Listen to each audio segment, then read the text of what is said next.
Welcome to Black Travelogues, a weekly discussion on all things travel related for the culture and by the culture.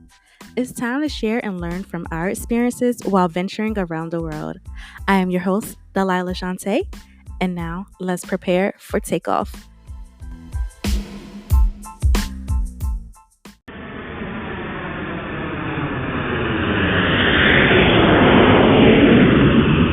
Welcome to another episode of Black Travelogues. I hope that you're all being safe, staying inside, and using social distancing because I know it's hard for a lot of people, but we're going to get through this if everyone cooperates. However, it seems like so many people aren't, being that I'm recording this on Memorial Day weekend and have seen firsthand, well, not firsthand because I haven't been out, but seen through a lot of videos and pictures that so many people are actually out and about at the beach, having cookouts, barbecues, pool parties, and are not wearing a mask. And it's very heartbreaking because even if you think you're okay, you may be asymptomatic and may not even know you're carrying, the virus. So I just really hope that everyone that's listening is definitely taking this serious because I want to be able to travel again. And if you're listening to this, you would probably like to travel as well and would like to also travel to all of your bucket list destinations. Anyway, while I've been quarantining, I did decide to go take a break. I know it's been like another month since the last episode, but to be transparent, I've been very okay, being at home every day is kind of depressing. It's just all right, working, and then I'll go outside, go for a walk or jog, and try to cook something, then get tired of cooking every day and doing dishes and then ordering Uber Eats or DoorDash when I know I shouldn't be. But I'm going to get through it. I know we're all going to get through it, but I really was just this being alone thing every single day is really hard. So I decided to actually go to my mom's, and she lives in Delaware. So I decided to go there and just I felt so much better doing that. So I've been out here for a few weeks and I'm actually loving it because I actually get to be around family because my brother also lives in Delaware. So it's just I get to be around family and I'm not feeling alone and not feeling as sad. So I feel a lot better, and actually being here I get to do a lot more experimenting in the kitchen. It's you ever watch the Food Network channel and they have all of these different options available to them to just try to create dishes. If you ever watch Guys Grocery Games, or if you watch Chopped and they just have all these random ingredients somewhere. So that's what I feel like being at my mom's house. So I've been experimenting a lot and making a lot of things from scratch, like strawberry topping for my pancakes. I made guava sauce for homemade empanadas and using the air fryer a lot more. So that's been a lot of fun. Recently, today I made a chocolate sauce because I brought some strawberries. So I was let me make a chocolate sauce with some dark chocolate and cream. So I have been finding myself trying to create a lot of new fun things for just either my food or different desserts. So that's been a lot of fun. And it's been keeping my mind going because I'm oh man, I've also been binge watching a lot of different shows. One in particular has been Below Deck. And I actually started watching that show because I'm supposed to go to Yacht Week next year in Croatia. So I started watching Below Deck Sailing Yacht. And I believe they are in... I don't want to get the wrong name. I forgot where they're at, but they're somewhere over in a European country. Then I started watching Below Deck Med. But I know one of the shows there, they were in Croatia. Then I know another one, they were in Italy. Another one, they were in France. So I've been binge watching all the Below Deck seasons. Now I'm actually watching the Below Deck original, but I've been watching other shows as well, especially HGTV. So I'm getting a lot of creative ideas. Being home, trying to think of different do-it-yourself projects to do, and a lot of cooking projects. I guess cooking different recipes or just making stuff up off the top of my head. So that's been a lot of fun. But yeah, that's just a slight update what's been going on with me for the past month, trying to just keep my head clear and stay positive. And also been working out a lot of more running, and I'm not a runner, but I'm like, all right, let's push myself. I have nothing but time after working from home just to go outside and run. Like, what else is there to do, you know? But anyways, I'm gonna just go ahead and hop into the travel news, because even though we're quarantining, there's still a lot happening. There's still a lot going on, and I want to go ahead and share that with you all. So let's go. Let's get it started.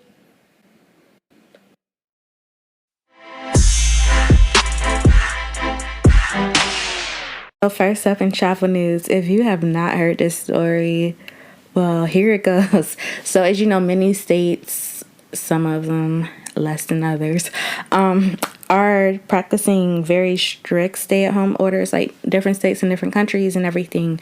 Hawaii being one of the states that is taking this very seriously. Shout out to Hawaii. So Hawaii is actually arresting people that are breaking the quarantine, and they can be jailed for up to a year. They're also like, the bond that they're charging is pretty high as well.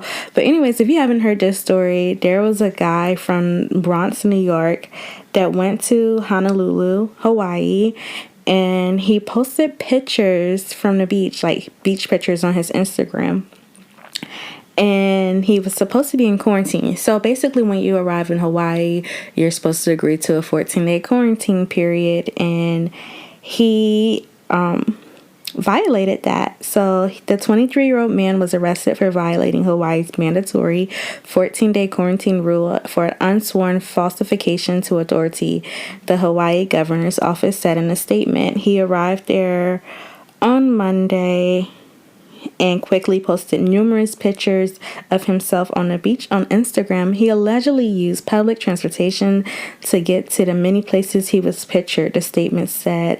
Authorities became aware of his social media posts from citizens who saw posts of him on the beach with a surfboard, sunbathing, and walking around Waikiki at night. And information on the man's attorney was not immediately...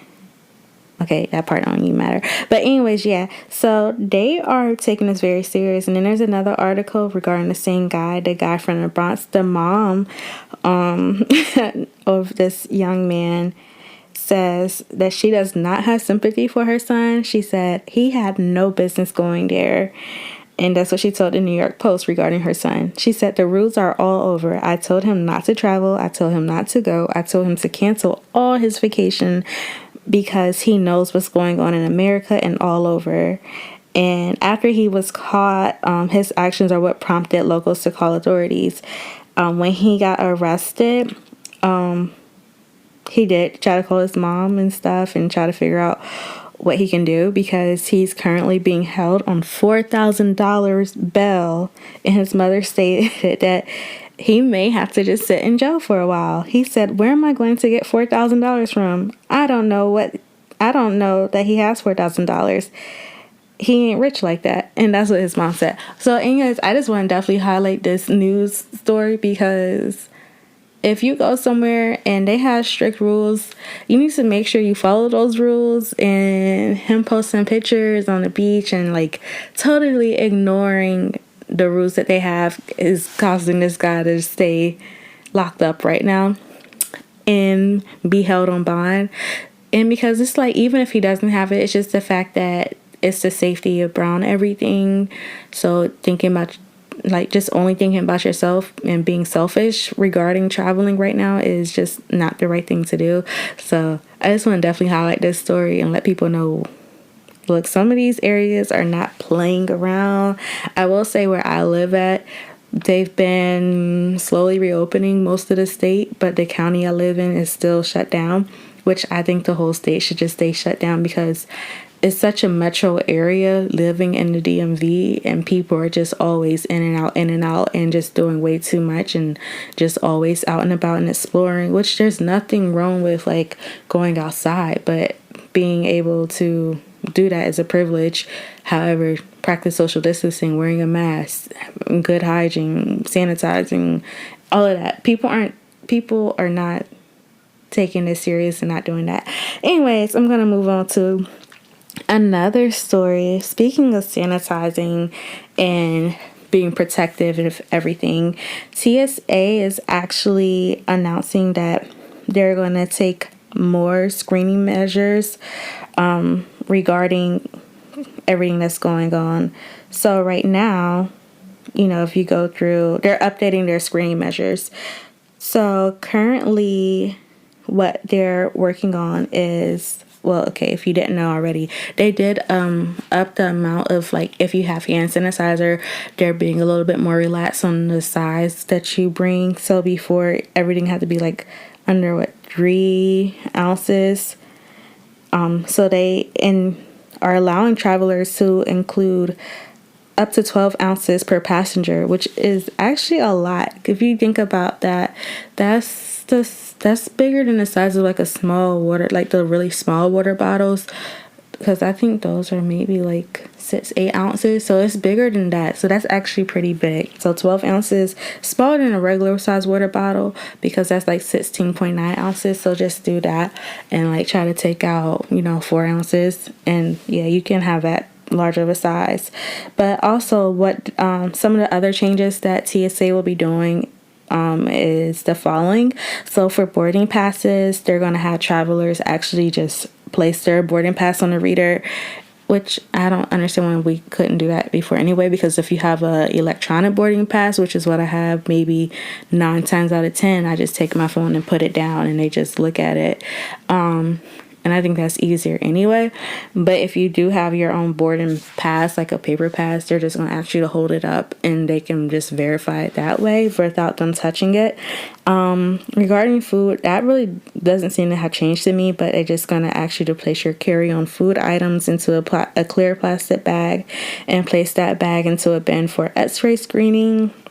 They're going to definitely try to increase social distancing between people without compromising security. So they're going to have visual reminders about appropriate spacing on the checkpoint floors. So I'm going to also state with all of this that's going to be taking place, if you are traveling, get to the airport earlier than usual, just for the fact that I know a lot of people are going to have to get used to like social distancing while traveling and the space between people and stuff, and the lines may seem a little longer.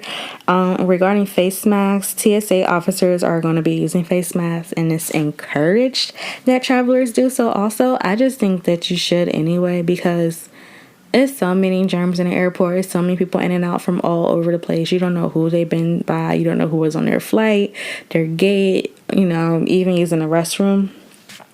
And so also another thing they're talking about is making sure you pack smart. So they're like saying, no prohibited items in your bag to help reduce the time in the screening process. If you do have a prohibited item, the traveler may be directed outside of the security to remove the item before being rescreened in order to reduce the number of TSA officers needing to touch the contents of someone's carry-on. So they're trying their best to avoid even touching your stuff. So if you are a great packer, kudos, but there are some people, they just never actually read the stuff that you can't bring. And it's pretty simple to pack and not get your stuff checked.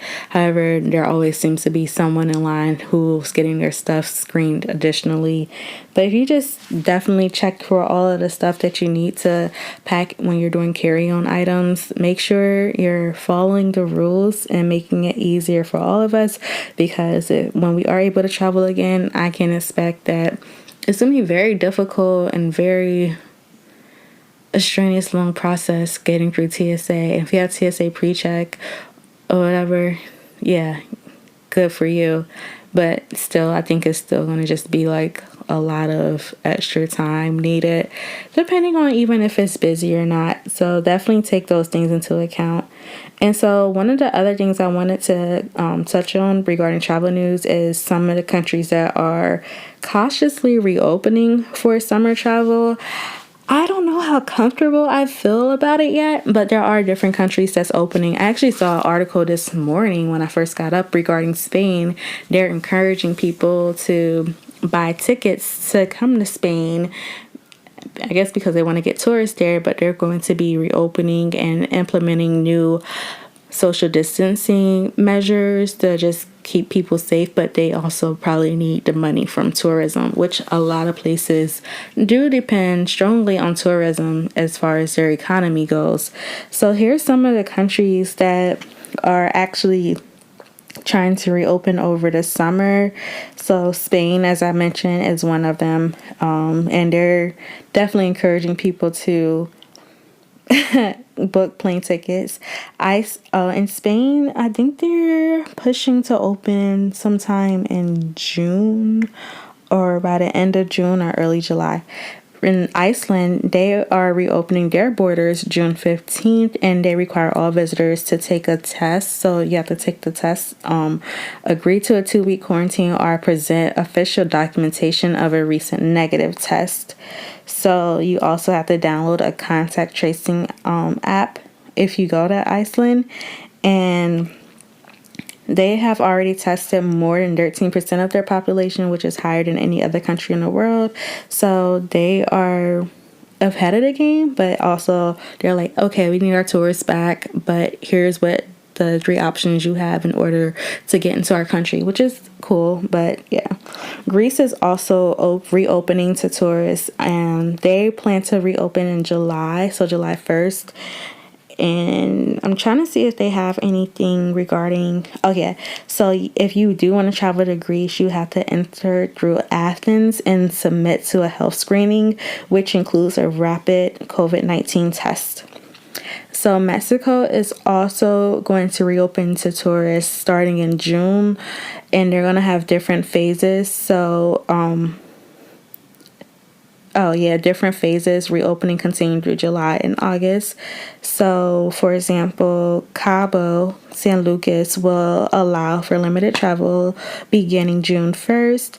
And then they're also going to have health screenings and enhanced sanitation measures to accommodate more tourists late into the summer. So I'm very curious about that. I'm not sure exactly when Cancun and Riviera Maya will open, but they do have different phases for that. So I'm curious about that because I was actually supposed to be going to Cancun, literally next week. Deep sigh, guys, deep sigh. And within the next 2 weeks, I was supposed to actually be going to Cancun. So I'm curious to see how these phases turn out for some of these different countries.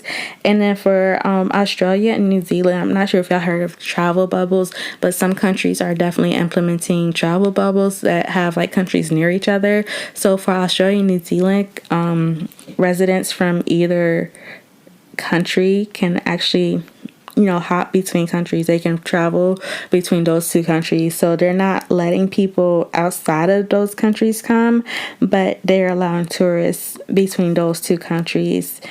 They haven't had many deaths at all regarding COVID-19, and they've been managing pretty well, but they also just want to make sure that they can do it in a way that they're still protecting the people there. So they're not opening it up to people outside of those places. But yeah, that's some of the countries that are opening up.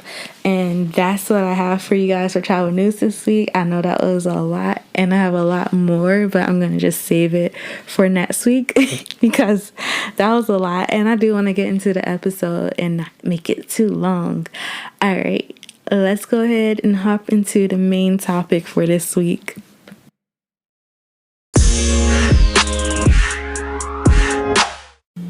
All right, so the topic for this week's episode are the pros and cons of going on a travel group or a group trip that you're not planning. So if you actually listen to episode 6 of this podcast, which is titled What's the Right Travel Group for Me, I broke down different types of travel groups and also the different vibes and experiences that you'll get from different ones. So this episode, I actually want to go over some of the pros and cons because I've seen a lot of people question oh, why should I pay to go on a travel group? I can just go with my friends, or why are these prices so high, or I don't know people, or oh, it's great. People have different opinions on them, and I completely understand because sometimes you're just someone can be very skeptical about going on the trip, especially if they've never been with that group, or if they're not sure if the people going, or just like the trustworthiness of it. So there's a lot of different things that can arise from that. So I just want to talk about some of the pros and cons from a list I created. Me personally, if you've been listening, you know I've been planning group trips for the past 7 years. And it has definitely been interesting. You meet so many different people along the way. We've had trips as large as 200 people, and I've also done trips as small as like I've done trips as small as like 15 people. So it's definitely a unique experience each trip that I do, and I think I've enjoyed all of them. There's always going to be like some sour moments, not always, but you'll have sour moments depending on what it is. And one thing with me, I'm very transparent in everything that's going on regarding like why things cost how much they cost. And I know we are very particular on trying to get the best group rates when we're planning trips. So I'm going to go ahead and hop into one of the major issues I see a lot when it comes to travel groups and group trips that are planned by different organizations and companies, and that is the cost. So on one hand, it can be a pro. I would say for the trips that I plan, when we do trips, especially like if it's a resort trip or something, or even if it's like a small group trip I'm planning to another country, I try to get the best rate for a group. So in particular, when it comes to like the large group trips and we're going to a resort, or even if we're doing a cruise or something, we work with the companies to get the best rates. So we'll usually get a discounted rate because we're going to be bringing them a lot of people to stay at their resort or stay at their hotel or whatever. So they'll give us a cheaper rate than what a person could actually go and find on their website. Also included in the price, we also may add a little bit here or there, like the cushion, just for expenses that we also have to cover regarding like any swag bag stuff. So like one year we got every single person a shirt. Another trip we got everyone a shot glass and wristbands. Then also just like different things that we want to include as far as like activities and events in the trip.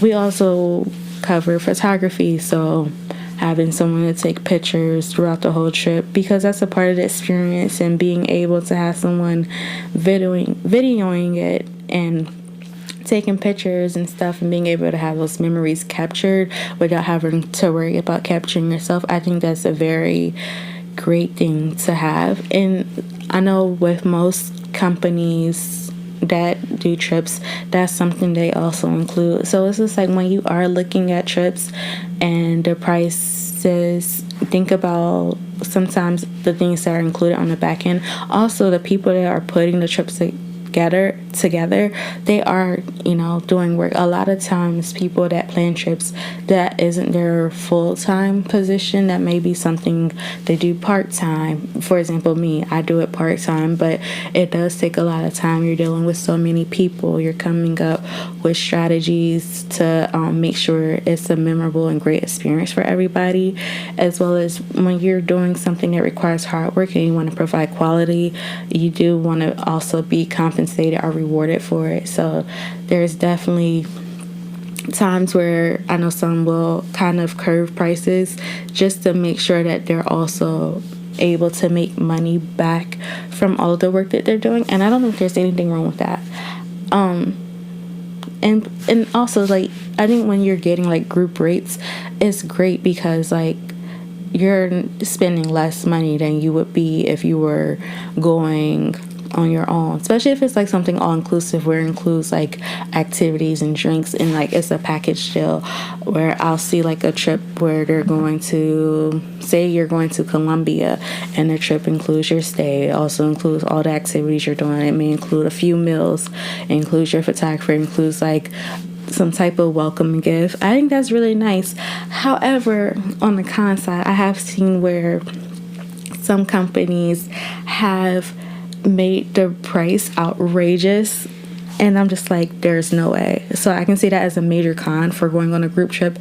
One in particular, I actually had went to Cartagena in Colombia a couple years ago, and I did not spend that much to go there. I didn't spend that much for my stay. The food was very cheap. Even the tours were very reasonable. And I got to do mostly everything I wanted to do. And it was a great price. Even transportation around the city was very, very, very reasonable. And I couldn't believe how cheap it was to be there. And so when I got back, I saw this travel company group that was putting together a trip to Colombia. And I looked at their activity list, and most of the activities were the same as what I did on my own trip, because I went with just a few friends. But they also did like one more activity that I didn't do. And the price was maybe like over $1,000 than what I paid. And I'm just thinking, what in the world is included that they're making this trip like this expensive? I paid nowhere near that much when I was there, even including my flight. And that price that they had posted was not included in the flight.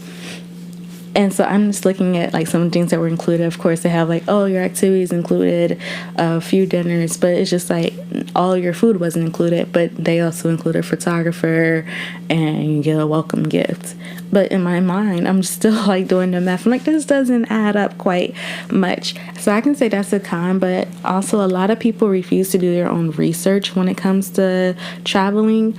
As far as like the pricing and everything. And I think that's sometimes how different companies or travel groups can get over on people, because they know people will pay for convenience and not do their own research to see how much different activities cost. I know I had a friend that was supposed to go on a group trip somewhere, and they're like, oh, well, yeah, all of this is just going to be $1,000 for activities. And it's like, that doesn't add up. And you'll have somebody else that went before, like, I didn't pay any like that much or close to that much to do this, that, or whatever.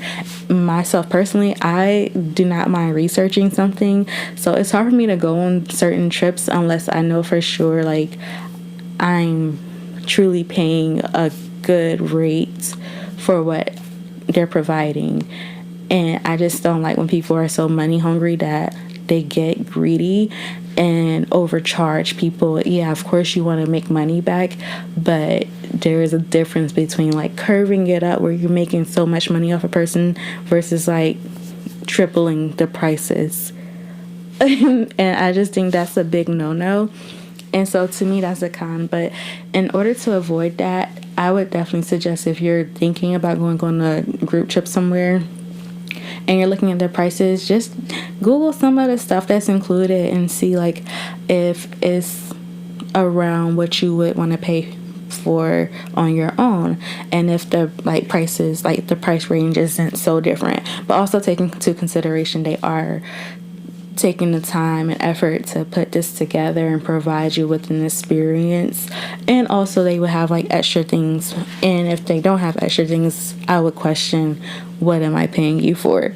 So that's definitely something to think about. Am I getting a good rate versus am I being overcharged? Like, you do not want to be overcharged. Always do your research. I'll also say like a pro for a traveling group, like I mentioned before, getting rates but discounts. So usually if you go like on a large group trip, that group trip will be able to get discounts on activities, so they can get a certain amount of people to go do an activity. A lot of different vendors that provide excursions and tours, they're willing to give that group a cheaper rate, versus if you were to try to go out and do it on your own, you would probably get a higher price. So I think that's definitely a pro. Sometimes that doesn't always work out. You can go on a group trip somewhere where, okay, it's a lot of people going, but you don't get that discounted rate. And on your own, you could have probably bargained with somebody or found a deal if you know your way around. Just talking to the right people, because you can definitely still do that. So that's another, I would say that's a pro of like group travel, though, getting group discounts on things. So another thing I think that's a pro, that can be a pro and a con, which this also depends on person, is the activities that's included in a group travel, like a group trip. So for example, I've been on a group trip where everything wasn't. This is basically what was included in the price. So you had your stay, you had a walking tour and a classic car ride. This is Cuba, for example, the first time I went. Then we also had a catamaran tour, and those were like some of the main things that were included, and then everything else is at your leisure. But with that being said, it was like, okay, these are activities. I don't have to worry about certain things that's being planned. Or even like on some of my larger group trips where we'll like have like different, like a meet and greet activity so you can network and meet with other people. And we'll have like a pool party event, or you can have an excursion where you can do like zip lining or a booze cruise, which I find booze cruises to be a fun event for most of the bigger group trips I go on, because a lot of people kind of like let loose and get out their element, get to have fun, party on a boat, go snorkeling. I think those are great things, like as far as like what that group is offering as far as activities. It can be a pro because it's like, all right, I don't have to like think about what all I want to do when I go on a trip. It's already outlined. This can also be a con because some people have different interests. Say you're going on a trip where most of the activities are like, oh, we're going a boat party, we're going to the club, we're doing a party bus, but you wanted to do something different. Maybe you wanted to do like some type of historical tour and learn about the culture, or like a food walking tour or a street art tour, and none of that is included in the activity list. You're like, okay, this doesn't completely fit my interest. It's fine, but I didn't want to party the whole time. So I think depending on what they offer as far as those things can be a pro and a con, because I have seen group trips like for the Colombia trip example. When I went, we did a mixture of different things, but it was like a few of us, so it's more like let's just do whatever we want to do. I've seen people that have put together a group trip to Colombia where everything on there is literally party, party, party, party. I'm like, there's so much history and culture in Colombia, and they didn't do any of that. And I like asked one of the people that went on the trip, I'm like, did y'all go here? Did y'all go there? Did you learn about this? They're like, oh no, we didn't do that. I'm just like, I feel like that kind of, I mean, I'm sure it was cool, but there's just so much more to different things. But it also depends on like what you're interested in. I know for me, I love culture, I love history. I want to learn. I also want to have fun, but I like a combination of both things because I want to get a great experience and full experience about something, and I want to take something away outside of just turning up. But some people go on vacation just to turn up, but to each their own. So as far as activities, that can definitely be a pro or con. So definitely evaluate what activities are included. And this brings me to my next point regarding group travel and the pros and cons is flexibility and time. So, of course, group travel and group trips, some of them have very tight schedules, or some of them have like a lot of free time in between. Or like you'll have days where there's like a free day, or you have a day where there's like activities or back-to-back things happening. But I think it's important that a trip has flexibility. Some of them don't, where they'll have like something going on every day. Then you'll find yourself you can be a little overwhelmed with, okay, we did this, we did that. I kind of wanted to do this, but I don't have time because I'm not going to be able to make it back in time for this event. And if that's something you're willing to sacrifice, I think do whatever makes you happy. You're spending the money to be wherever you are at. And if it's something else you want to do, say you're on a group trip and like they have like a night out or something somewhere, but there's this other event happening in the place that you're at, and you really want to go do that activity or excursion or something, is something that's been on your bucket list. Do whatever's on your bucket list. Like, you will be fine. You don't have to stick to it. I personally recommend doing what you feel comfortable doing, but that can be a con, because it's just like they have this tight schedule and they have all of these things planned out, and there may not be free time. However, there are some good group trips that have scheduled free time just to make sure people aren't overwhelmed with everything going on. And it's definitely weird because I know when I plan group trips, we try to not overwhelm people and have stuff so stacked on top of each other, because I know I personally would like to go do my own exploring, do my own thing or whatever when I'm visiting someplace. And there's actually some people that come on trips, they just like, oh, I wish we could have more things happening every day. And it's just like, well, that sounds great. However, not everybody wants to be around everybody at all times. I know I don't. And you just want to make it a great experience for everyone, because some people, they like being around people all the time, and some people don't. They need their like own downtime, their own free time to do whatever they want. And I think it's great to have a free time and built into the schedule, because maybe there's group activities where that's just things that are cool, but you wanted to go do this specific tour does not include it. You can go do that. Maybe you just want to lay out and relax. Maybe you just want to go to the spa. I think it's important to go on a trip that allows for flexibility to do things that you want to do on your own free time. Or even if you are going on a group trip and you can get to the place earlier or stay later, if it allows for your schedule, also do that, because most of the time most group trips, well, I don't know most, but I know mine, we're very flexible with dates. So like if people want to come early or stay later, we try to help them have accommodations for those things just in case. And I think it's important that this is your trip, this is your vacation, this is your money. You should spend your time how you want to spend your time and not be forced to do an activity when you know there's something else that you want to do. So another pro and con that I would say is organization, especially as far as like payments and schedule and trying to figure out when things are going to happen. When you're going on a group trip, there are people that are the organizers. So me as an organizer, we're planning out, okay, these are the dates of the trip. This is what's going to happen day 1, day 2, day 3, day 4, day 5.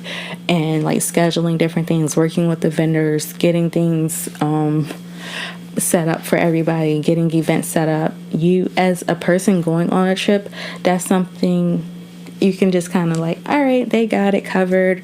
I'm just going to pay my money. When I get there, everything's set up for me. I don't have to worry about anything. And I think that's a great thing as far as a pro. Going on a group trip, someone's organizing everything for you, even regarding like payments.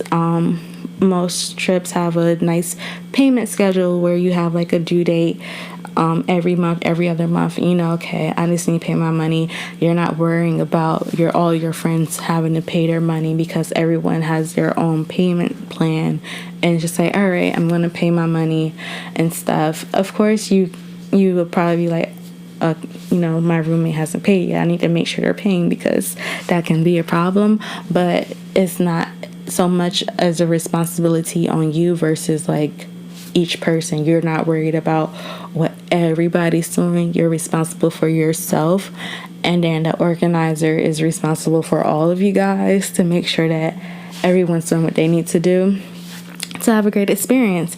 And I just think it's great to be able to go on a trip and not have to actually worry about, oh, what time do I need to do this, or how much is this going to cost me, or oh, what's the requirements for this. Me as an organizer as well, I like to create guidebooks where we send it out before the trip actually begins, within like a few weeks before the trip begins, that has information about the place we're going to, information about where we're staying, the economy, as well as here's the schedule of events for each day. This is a packing list you will need, any other frequently asked questions that may be available, information on how to contact the organizers during the trip. And then also we provide a WhatsApp group for all of our trips just to stay in communication while we are out of the country. So those are all things that I think are important regarding trips and group trips, especially large group trips, and communication. And just being able to have all that information given to you is definitely a pro, because it's just like, okay, I know who I can talk to or whatever I need, and I have this great handy dandy guidebook to get me through my trip and be prepared. A con for me personally as an organizer is people not reading the information you send out. So that's something I've learned every year, which I just expect nowadays. Like, oh, people don't read. They don't read emails. They're not going to read the guidebook. And some people will, and they like actually are very grateful for it and just use it to know when everything is happening. So I appreciate the people that do take advantage of using those things. So next, but I'm going to just move on to one of the next. I'll have 2 more points, which kind of combine. So the last point that I would say a pro and con is the vibe of a group, which is something I talked about in the other travel group episode. But the vibe of a group can be a pro if it's like your type of experience where you have something that, like, say you're going on a volunteer trip and you're passionate about volunteering and giving back and doing outreach. That can definitely be a life-changing experience for you, and I think it's great. And some people love to just go on a trip where they can just relax, have fun, party, drink, do whatever they want. Or you just want to go on a trip to relax. But depending on the vibe of the trip, that can be a pro and it can be a con. But say you're going on a trip and it's a little bit too rowdy for what you're used to, it can be a turn off and you're just like, oh, this is way too much for me. I wasn't expecting this. But try to research the groups that you're going with. If you know someone that's been on one of the trips before, ask them if they have a Facebook group or Instagram page or some type of communication group that they operate. Feel free to reach out to someone that's been on a trip before and get their honest opinion on it. Or I think that's a good thing to do. I mean, it can go good or it can go bad. I recommend asking a few people that's been on a trip or like travel with the travel group that you're going on, just to see like, okay, how was your experience? Would you recommend going on their trip or not? Like, what did you like? What didn't you like? And I know for us, we do evaluation forms after every trip, just so we can work on and improve what happened or what, you know, people liked and didn't like, so we can work on that going forward. But I think it's important to also ask people that's traveled with a particular travel group, if you're interested in one of their trips, like, hey, how was their trip to Dubai? Like, what did y'all do there? How did you like it? How was the whole process of paying? How were the organizers? How were the people that were there? And one thing I can say about that is sometimes you have people that come on a trip that has nothing to do with the group trip or their organizers, that can just be a really bad seed and rub somebody the wrong way. And I would like to say, just don't take things like that personal and hold that against the organizers, rather than, like, people are individuals that go on a trip, and sometimes those people aren't vetted out clearly enough. And I think that's something that a lot of different group organizers are going to have to start doing when people are coming on trips, vetting out people, especially if they had a bad experience prior. I know I talked to a few people that plan trips, and that's something that they've been trying to do, vet people, so it's just no chaotic mess or anything going on a trip. But yeah, so there's a lot of pros and cons to going on a group trip. I just don't want anyone feeling uncomfortable about something, so definitely reach out to people that's been on a trip before, see if what they offer and the cost of their trip is within the budget that you would have to go somewhere. Make sure you're not overpaying for something. Make sure what's included meets your expectations or exceeds your expectations and is something you're willing to pay for. And also check policies, different policies that different travel groups offer as far as cancellation, travel insurance. Those things are very vital because I've seen people go pay for a trip, and then of course we had this COVID thing happen. One of my friends paid for a trip, and the travel group told her, oh, well, we're not giving any refunds at all, so you can either just have what you paid for applied to another trip, or go on our trip at a later date. But as you can see, like, there's really nothing going on right now. No one's traveling anywhere, so be very careful with that. And I always encourage people to get travel insurance no matter where you go. Just get it, see what you can do, try to protect yourself, and read the policies and the fine print. But yeah, if you have any other pros and cons that you've personally dealt with or have questions about regarding going on a group trip, please feel free to reach out. Send the email blacktravelogs@gmail.com. Reach out to us on Instagram at blacktravelogs, on Twitter at blacktravellog, and I think that about covers it. So I'm going to go ahead and just go to the travel business of the week. So the travel business of the week is Let's Live Liberate. Let me just double check that I'm saying that correctly. Hold please. So I know it's LL. Yeah, Let's Live Liberate. I was correct. So this is a travel company founded by Bree and Chantel. So definitely check out their Instagram page. I know both of them personally. They're great people, and they are both in the health industry, but they also travel as much as possible. Like, I just love what they do. They also help people plan personal trips, and they have great advice. And I think you should definitely go follow them and check out what they have going on and check some of their past experiences out. And I also am working to get them on an episode of the show, as well as a few other people. But definitely go check out Let's Live Liberate. And if you have a trip that you would like planned, they can definitely help you plan that out and get you activities geared towards your interests. So that is this week's episode. Thank you all so much for your continuous support. We will be doing a giveaway. I'm waiting until I get to at least 1,200 followers on Instagram. Thank you to everyone that follows the page. We're at over 1,000 followers, and I'm just overwhelmed with great joy.